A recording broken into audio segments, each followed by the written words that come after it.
একটা সময় মুরগির রোস্ট রান্না করাটা আমার কাছে খুবই কঠিন লাগতো আর একটু ভেজাল লাগতো। কিন্তু অন্যদিকে পোলাওর সাথে কোনো কিছু ভালো লাগলে সেটা হচ্ছে রোস্ট। নিজের পছন্দের কথা মাথায় রেখে তাই তো আমি রোস্ট রান্না করাটা একদম সহজভাবে শিখে নিয়েছি। সেটাই আজকে শেয়ার করব।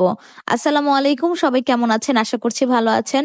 আমিও আলহামদুলিল্লাহ অনেক ভালো আছি।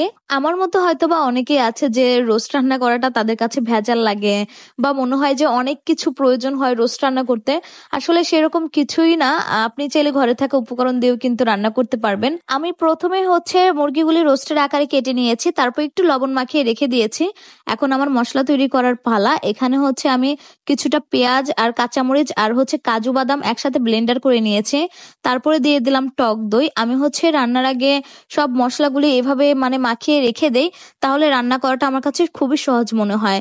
আর আরো সহজ করতে তো এই যে রোস্টের মশলা, যেটা হচ্ছে রাঁধুনির, এই রোস্টের মশলা দিয়ে আমি সবসময় চেষ্টা করি যে একদম আমার পছন্দের রোস্ট রান্নাটা করতে আর কি।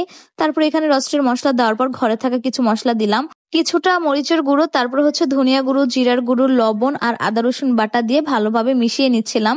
তারপরে এখানে আমি হচ্ছে টমেটো সসটা দিব, আর টমেটো সসটা কিন্তু দিতেই হবে, বেশি কিছু না। রোস্ট রান্নার আগে এরকম ভাবে মশলাটা আপনারা মাখিয়ে যদি কিছুক্ষণ রেখে দেন তাহলে রোস্ট রান্না একটু ভেজালের মনে হবে না।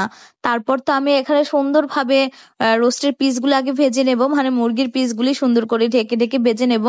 আবার অতিরিক্ত ভাজতে যাবে না, তাহলে কিন্তু মুরগিটা অনেকটাই শক্ত হয়ে যাবে। আমি 2 মিনিট করে ভেজে নিচ্ছি আর কি, এপাশ ওপাশ করে। আচ্ছা, আপনারা বিয়ে বাড়িতে গেলে কি সবাই আমার মতো লেগ পিসটা খোঁজেন? আমি কিন্তু সবসময় রোস্ট খেতে গেলে লেগ পিসটাই খুঁজি, কিন্তু বাসাতে মনে হয় যে লেগ পিসের থেকে কিন্তু আপনার বুকের যে পিসটা আছে সেটা খেতে বেশি ভালো, মানে ভালো লাগে আর কি। তো আমি এখন লেগ পিসগুলি ভেজে উঠিয়ে নিয়েছি, তারপর হচ্ছে বুকের যে পিসগুলো ছিল সেগুলো সুন্দর করে আমি ভেজে নিচ্ছিলাম হালকা লাল লাল করে। আর চাইলে এখানে আপনারা ঘিতেও কাজটা করতে পারেন, আমি হচ্ছে সয়াবিন তেলে করতেছে, আজকে বাসায় ঘি নেই এই জন্য।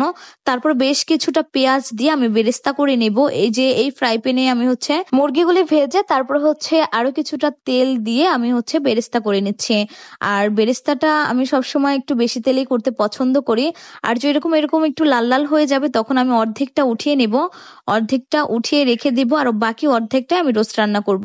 এরপর তো বাকি বেরেস্তার মধ্যে ওই যে আমি মশলাটা মানে বানিয়ে রেখেছিলাম সেই মশলাটা দিয়ে দিলাম। আমার কিন্তু এখানে বাড়তি কোনো আর কিছুই অ্যাড করব না, আমি একেবারে সব মশলা অ্যাড করে নিয়েছিলাম।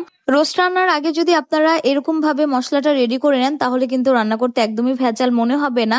তো এইদিকে আমি হচ্ছে তেলের মধ্যে ভালোভাবে কষিয়ে নেব যে মশলাগুলি মাখিয়ে রেখেছিলাম ওগুলো।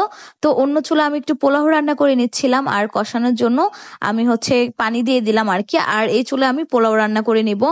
আর পোলাওয়ের জন্য আমি খুব সিম্পল ভাবে মানে পোলাওটা রান্না করার চেষ্টা করি। পেঁয়াজের বেরেস্তাটা যেহেতু আগে উঠিয়ে রেখেছি, তো আমি এই তেলের মধ্যে ভালোভাবে পোলাওর চালটা ভেজে নেব।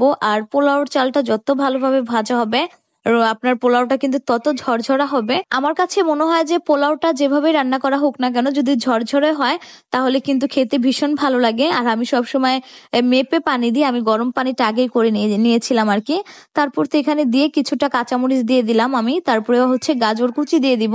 আমি পোলাওতে সবসময় গাজর দেওয়ার ট্রাই করি, কারণ তাহলে রংটা এত সুন্দর আসে।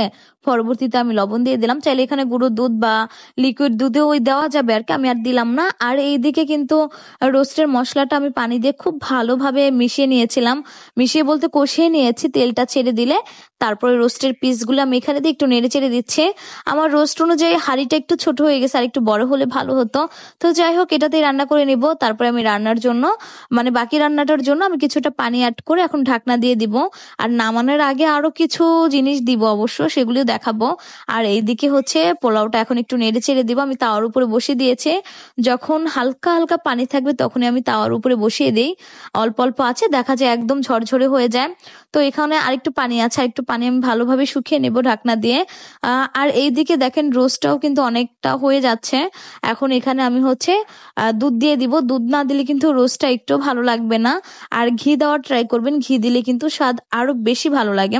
তো যাই হোক, এখানে আমি তারপরে এখানে গুঁড়ো দুধ গুলিয়ে ওইটা দিয়ে দিয়ে দিলাম আর কি। দিয়ে তারপর আরো কিছুক্ষণ সময় আমি হচ্ছে জাল করে নিব। তারপর এখানে আমি কিছুটা কাঁচামরিচ দিব। আজকে আমি চেয়েছিলাম যে মোরগ পোলাও টাইপের খাবো, এর জন্য কিন্তু আগে থেকে আমি কিছু ডিম সেদ্ধ করে রেখেছিলাম। সেই ডিমগুলো এখন আমি সুন্দর করে দিয়ে দিচ্ছি। মোরগ পোলাওর মধ্যে যেহেতু খাবো, ডিম না হলে তো মানে অতটা জমবে না খাবারটা। তো যাই হোক, এখানে ডিম দিয়ে আমি আরো কিছুক্ষণ ঢাকনা দিয়ে রান্না করে নেব। আর এই দিকে হচ্ছে আমার পোলাও রান্না একদম কমপ্লিট। দেখেই বোঝা যাচ্ছে কতটা ঝরঝরে হয়েছে। আর এই ভিডিওটা কিন্তু আমার শুক্রবারের ভিডিও ছিল, একটার আগে আমার সব রান্না বান্না কমপ্লিট করে ফেলেছি আমি। তো এখন আমি সুন্দর করে পোলাওটা রেখে দিয়ে উপর থেকে বেরেস্তা ছড়িয়ে দিয়ে আমি হচ্ছে পোলাওটা নামিয়ে নিব। আমার পোলাও রান্না কমপ্লিট। আমার কাছে একমাত্র পোলাওয়ের সাথে রোস্টটা ভালো লাগে, এমনি কোনো মাংস টাংস কিচ্ছু ভালো লাগে না। আমার শুধু একটু রোস্ট হলে হয় পোলাওয়ের সাথে। আর যাই হোক, এদিকে কিন্তু আমার রোস্ট রান্না হয়ে গেছে। আমি এতটুক পরিমাণে ঝোল রাখবো, মানে আরেকটু কমাবো আর কি। তো শেষের দিকে আমি একটু চিনি অ্যাড করে নামিয়ে নেবো। আর চিনিটা অ্যাড করার মাধ্যমে রোস্টের মধ্যে অন্যরকম একটা ফ্লেভার চলে আসবে। তো যাই হোক, এখন শেষের দিকে যে বেরেস্তা উঠিয়ে রেখেছিলাম সেটা ছড়িয়ে আমি হচ্ছে নামিয়ে নেব। এখন আপনারাই বলবেন আমার রোস্ট রান্নাটা কি একদমই মানে কঠিন? সহজ করে কিন্তু আমি দেখালাম, আর আপনারাও চাইলে এভাবে বাসায় ট্রাই করতে পারেন।